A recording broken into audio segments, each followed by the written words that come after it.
요한복음 4장 1절부터 15절의 말씀을 살펴보도록 하시겠습니다. 침례 요한의 제자 중에서 한 유대인과 더불어 정결 예식에 관하여 변론을 했습니다. 그들이 변론을 한 후에 그의 선생인 침례 요한에게 가서 말하기를, 선생님이요, 선생님과 함께 요단강 저편에 있던 자, 그 선생님이 증언하는 이가 침례를 베풀매 많은 사람들이 그에게 갑니다라고 이와 같은 상황을 말했습니다. 이렇게 침례 요한이 침례를 주고 제자를 삼는 것보다 예수께서 제자를 삼고 침례를 준 것이 더 많은 상황에 대해서 바리새인들이 이것을 듣게 됐습니다. 사실 예수께서 친히 침례를 준 것이 아니라 그의 제자들이 침례를 준 것입니다. 바리새인들이 침례 요한보다 예수께서 제자를 많이 삼고 침례를 주는 이런 상황을 좋게 보지 않죠. 상당히 예의주시하게 보고 있고 또 무척 경계하면서 지켜보는 상황일 것입니다. 예수께서는 바리새인들이 이런 상황을 듣게 된 것을 예수께서 아셨기 때문에 현재 하나님의 뜻대로 말씀이 육신이 되어서 죄 있는 육신의 모양으로 오신 예수께서 하나님의 뜻대로, 하나님의 계획대로 하나님의 아들로서, 그리스도로서, 메시아로서 공적인 공생의 사역을 그분은 담대히 펼쳐나가실 것입니다. 그러나 하나님의 뜻이 아닌 불필요한 논쟁과 또 다툼과 언쟁을 할 필요가 없습니다. 예수께서는 바리새인이 이런 상황을 알고 상당히 예의주시하고 있고 경계하고 있다는 걸 아시기 때문에 하나님의 뜻이 아닌 이런 상황 하에서 불필요하게 공생의 사역에 방해를 받을 수 있기 때문에 불필요한 언쟁과 다툼을 피하고자 유대에서 다시 갈릴리로 가셔야 되겠다 작정하시고 그 길을 걸어가신 것으로 보여집니다. 그런데 유대 지역에서 갈릴리 지역으로 이동하는 경로는 몇 가지가 되는데, 지중해 그 해변가로 내려가서 갈릴리로 갈 수도 있고 또 베레아 지역으로 해서 갈 수도 있는데, 최단 거리는 유대 지역에서 갈릴리 사이에 있는 사마리아 지역을 직선으로 통과하는 이 여정입니다. 이것은 약 3일 정도 걸린다고 합니다. 그런데 유대 민족들은 민족들이 있는 사마리아 지역을 일반적으로는 단거리라 할지라도 그것을 지나가지 않습니다. 그 이유는 구약의 역사를 통해서 우리가 알 수 있는 사실인데, 유대 민족과 사마리아 민족은 분열 이후에 갈등을 넘어서 서로 반목하는 민족적인 관계가 있기 때문에 이런 현상이 나타났습니다. 구약의 유대 민족들은 북쪽 왕국 곧 이스라엘과 남쪽 왕국 유다로 분열됐고 그들은 갈등을 빚게 됐습니다. 북쪽 왕국 그 이스라엘이 아수르라고도 하는 그 국가에 의해서 침공을 당해서 멸망을 당합니다. 그것이 주전 722년인데 이 아수르 왕이 사르곤 왕인데, 이 사르곤 왕은 그가 점령한 북이스라엘 북쪽 왕국을 그가 식민 정책을 세우는데 그 아수르가 점령한 여러 민족의 그 외국인들을 이 이스라엘 지역에 이주시켜서 살도록 합니다. 그 외국인들이 이주하면서 북이스라엘 민족과 통혼을 하면서 혼혈인이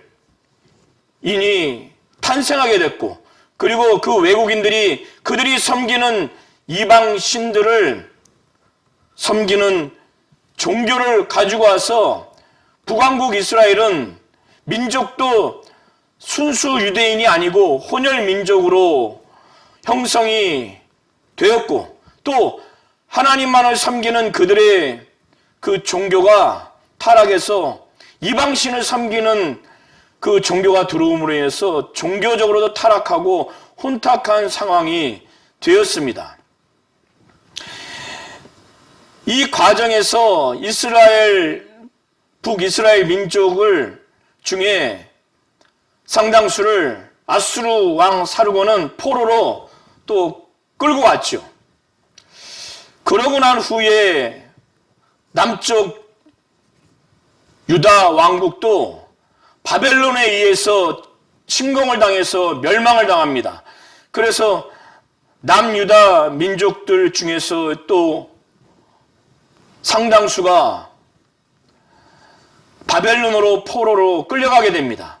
그리고 난 후에 일부가 그 포로에서 귀환한 후에 그 귀환자들이 예루살렘 성전을 재건을 하는 다짐을 하고 재건을 하는데, 이 재건 사실을 안 북이스라엘 민족, 곧 사마리아 민족이 그 재건에 동참하고자 이야기를 합니다. 그러나 남유다 그 족속들은 이들이 혼혈 민족이 됐기 때문에 순수 유대인이 아니고, 또 이들이 하나님만을 섬기는, 여호와 하나님만을 섬기는 그런 종교가 아닌 이방신을 섬기는 종교로서 혼탁되고 타락했기 때문에 성전을 재건하는 일에 참여시키지 않습니다.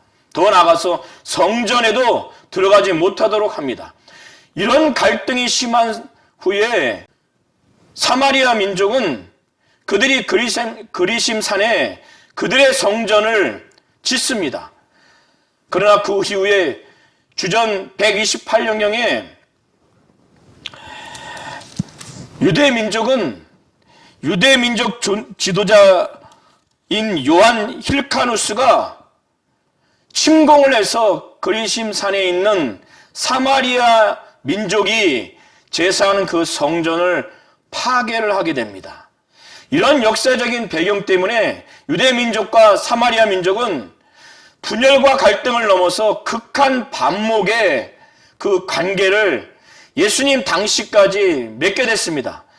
유대 역사학자 요세푸스는 그가 기록한 내용 중에서 이런 내용까지 양 민족이 아주 극한으로 치닫는 반목 관계를, 어떤 사건을 기록하고 있는데, 유대 민족이 명절을 지키기 위해서 성전을 향해서 가고 있는데 사마리아 민족이 그 유대 민족 사람을 죽였습니다. 그래서 그 보복의 일환으로 유대 민족은 사마리아 민족을 대량으로 살상하는 그 사건을 언급하고 있습니다. 이런 사건을 포함해서 예수님 당시에 유대 민족과 사마리아 민족은 극한의 반목의 관계에 있기 때문에 유대 민족들은 갈릴리 지역을 가는 데 있어서 그 중간에 있는 사마리아 지역을 통상 일반적으로는 거기에 지나가지 않습니다. 유대 민족은 사마리아 민족과 함께 식사를 하거나 부딪히거나 이렇게 하지를 않습니다. 또 사마리아인 역시도 유대인들을 배척하고 또 경멸하는 이런 앙숙관계가 예수님 당시까지 있었던 겁니다. 그런데 예수께서는 하나님의 뜻대로, 하나님의 계획대로 영생을 주기 위해서, 또 영생을 주는 성령에 대해서 가르쳐 주시기 위해서 자신이 그리스도, 메시아, 또 구세주라고 하는 이런 것들을 확실하게 전하기 위한 복음 전도 사역을 사마리아 지역, 또 사마리아 여인을 포함한 사마리아인에게 전하기 위해서 하나님의 뜻과 계획을 갖고 그는 의지적으로, 계획적으로 사마리아 지역을 통과해서 갈릴리 지역을 향해서 갑니다.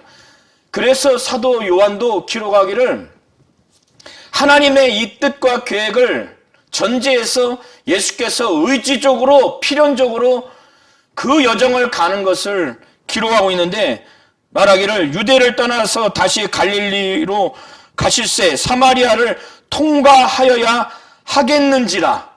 하나님의 신적 의지, 그 필연적인 의지의 표현으로 이렇게 기록을 하고 있는 겁니다. 유대 지역과 사마리아 지역,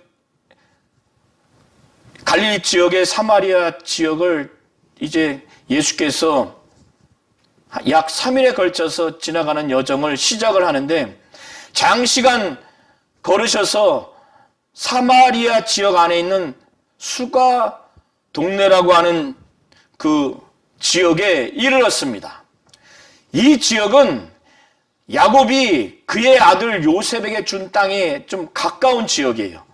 그리고 야곱이 그 자손들에게 준 야곱의 그 우물이 있는 지역이기도 합니다. 예수께서는 장시간의 도보 여행을 했고 또 불볕더위를 경험했기 때문에 매우 지치고 목이 마른 그런 상황이어서 길을 가시다가 피곤해서 우물 곁에 그대로 앉으셨습니다. 이때 이 시간이 6시인데 유대 시간 계산법으로 6시는 정오를 말하고 로마 시간 계산법으로는 오후 6시를 말합니다. 다수의 학자들은 유대 시간 계산법으로 정오로 해석을 하고 있고, 소수의 학자는 로마 시간 계산법으로 오후 6시를 주장을 합니다. 그래서 우물 곁에 쭉 앉아서 피곤하고 목도 마른 그런 상황에서 사마리아 여자 한 사람이 물을 기르러 그 우물 곁에 왔습니다. 예수께서는 자신이 육신적으로 피곤하고 목이 말라서 지금 너무나 갈증이 있는 상황에서 필요한 물과, 또 사마리아 여자가 때가 돼서 물을 기르러 야곱의 우물물에 와서 물을 기르려고 했고, 그래서 그에게 필요한 것도 물이기 때문에 예수와 사마리아 여자가 공통적으로 필요로 하는 이 물을 매개체로 해서 예수께서는 하나님의 선물인 영생과 그 영원히 사는 생명, 그 영원한 생명을 지속적으로 유지할 수 있고, 하나님을 목말라 하고 하나님의 생명을 목말라 하는 그 영혼의 생명, 영생을 목말라 하는 이것을 가르쳐 주시기 위해서 물이라고 하는 매개체를 활용을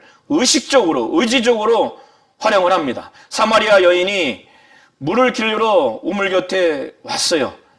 그 여인 눈앞에는 예수께서 매우 피곤하고 목마른 상태에서 앉아있는 모습을 보게 됐습니다. 그때 예수께서 그 여인에게 자신에게 물을 좀 달라. 이것은 육신의 갈증이 있기 때문에. 그러나 보다 본질적으로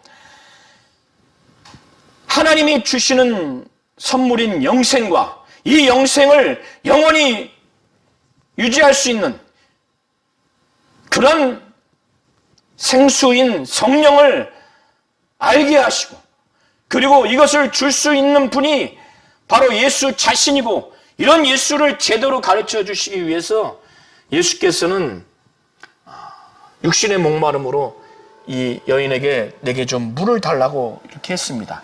그런데 앞서 말씀드린 것처럼 유대 민족과 사마리아 민족은 오랜 역사적인 그 갈등과 분열을 넘어서 극한의 반목 관계에 있었기 때문에 이 사마리아 여인은 유대인 예수가, 또 남자인 그 예수가 사마리아인 자신, 또 여자인 자신에게 물을 달라고 하는 이것이 도무지 이해할 수 없는 그런 상황이었습니다.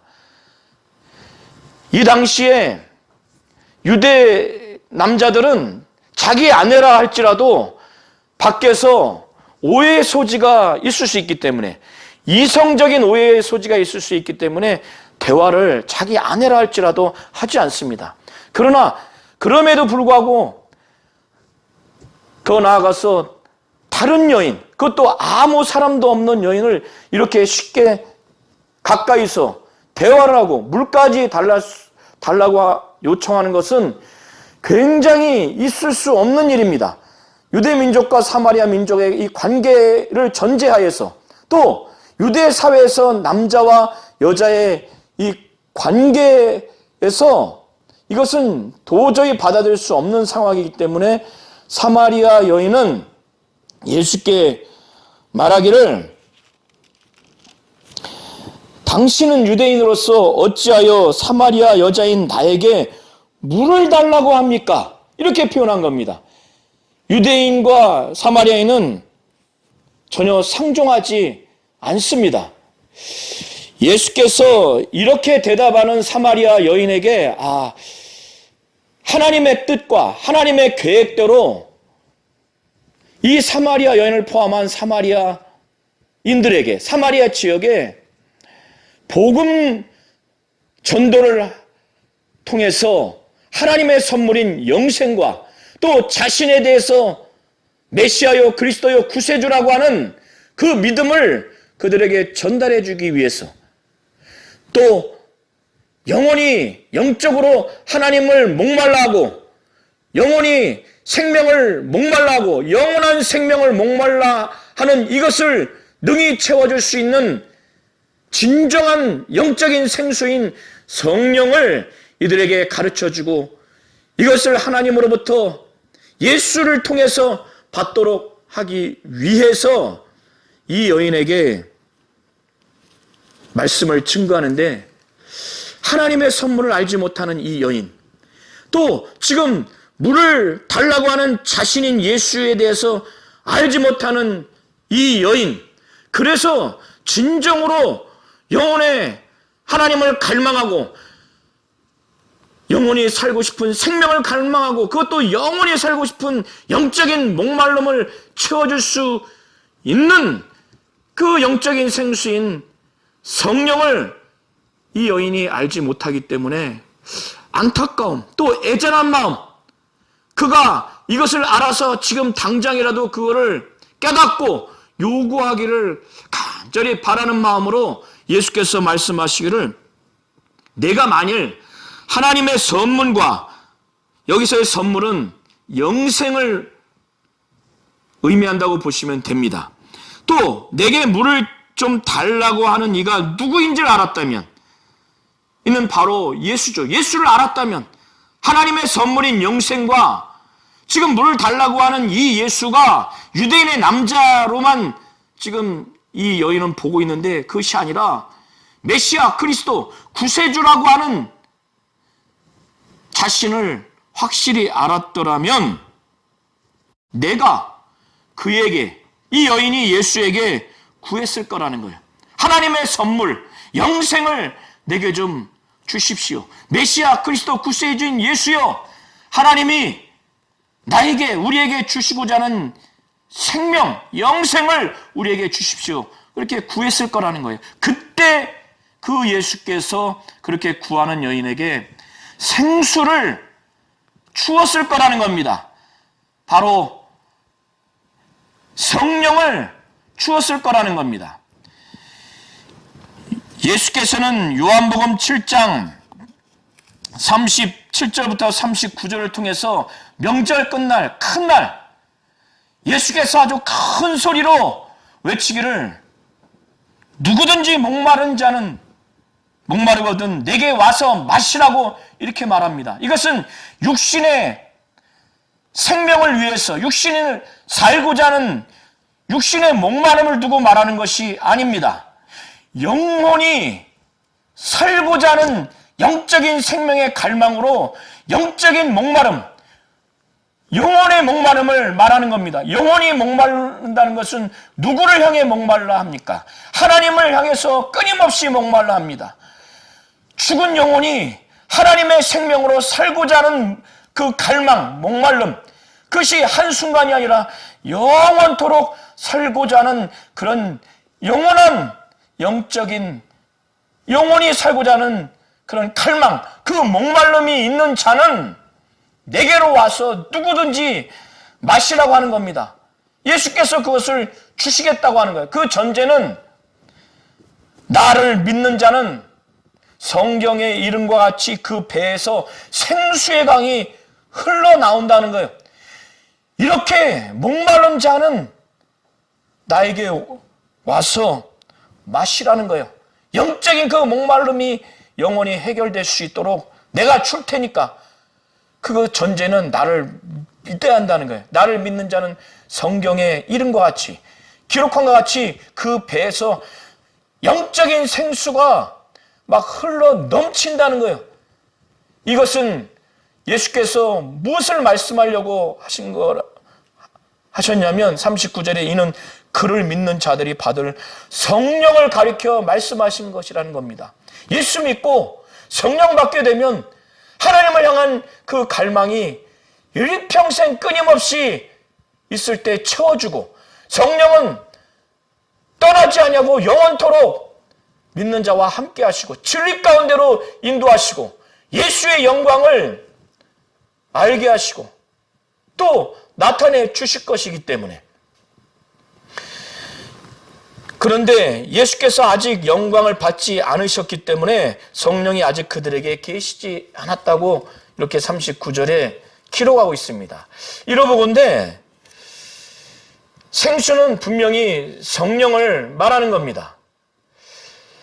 앞선 3장에서도 물과 성령으로 거듭나야 된다고 예수께서 말씀을 하셨고 사도행전에 하나님의 선물을 성령으로 말합니다.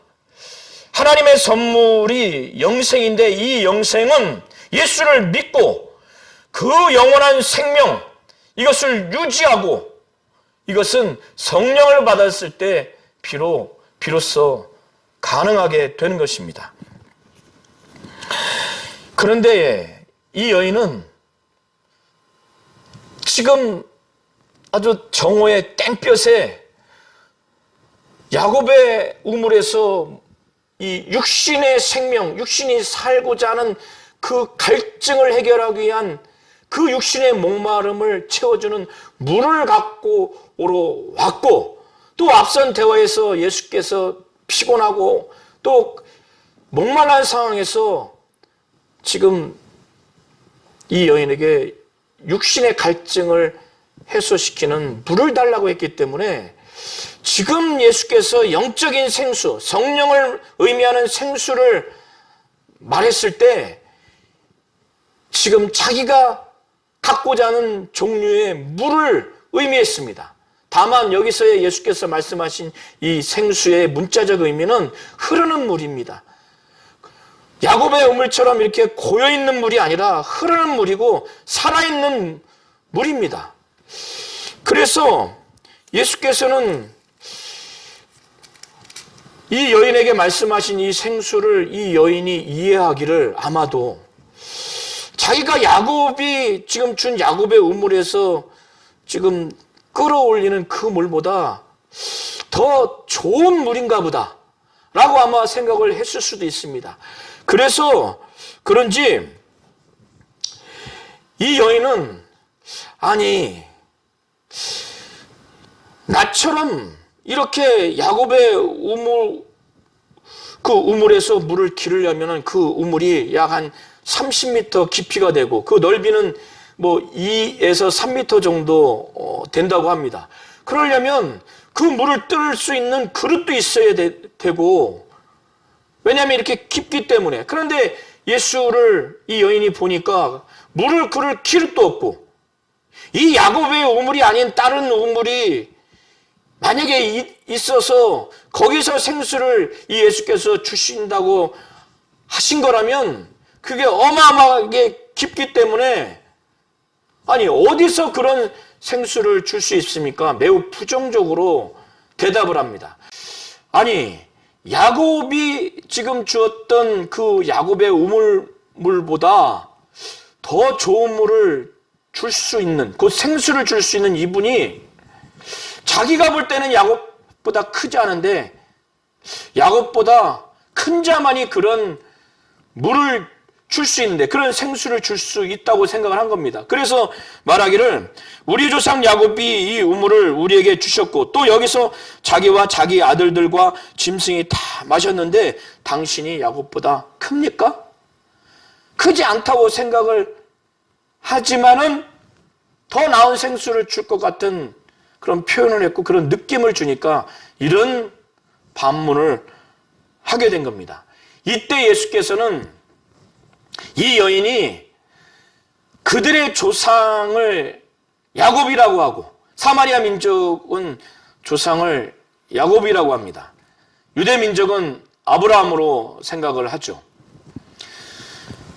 그들의 조상이 훌륭한 조상인 야곱이 준 이 야곱의 물을 통해서 야곱뿐만 아니라 그의 아들과 모든 동물들이 수백 년 동안 이렇게 마셨다고 하는 그 사마리아 여인의 답변을 통해서 야곱이 준 그 야곱의 우물물, 육신의 생명을 위해서 육신이 살고자 하는 그 육신의 갈증, 목마름을 채워주는 물을 그는 말하면서 예수께서 말씀하신 생수도 여전히 다른 종류의 물을 지금 오해하고 반문을 하는 것을 아시고 이것을 제대로 가르쳐 주시기 위해서 예수께서 말씀하시기를 이 물, 곧 야곱이 준 야곱의 물에서